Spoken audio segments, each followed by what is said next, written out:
A guys back to my one more mini blog. నేనైతే పెసరబ్యాలు పల్యం చేయబోతున్నానండి. ఇక్కడ దానికి కావాల్సిన పదార్థాలు ఆయిల్, సాసోలు, పసుపు, ఉద్దిబ్యాలు, శనగబ్యాలు, ఎండుమిర్చి, కొత్తిమీర అండ్ కరివేపాకు, onions, tomato and half an hour ముందుగా నానబెట్టుకున్న పెసరబ్యాలు అండి. సో తగినంత ఉప్పు కూడా అండ్ ఇవి అనమాట. సో ముందుగా స్టవ్ వెలిగించుకొని కడాయి పెట్టుకొని సో ఆయిల్ అయితే వేసుకోవాలి.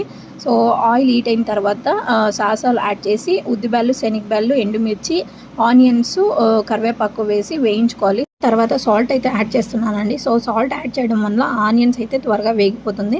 టమోటో, పసుపు, కొద్దిగా వాటర్ అయితే యాడ్ చేసి టమోటో అయితే మెత్తగా ఉడకనివ్వాలి. సో వంట చేసేటప్పుడు హెయిర్ అయితే టై చేసుకోండి.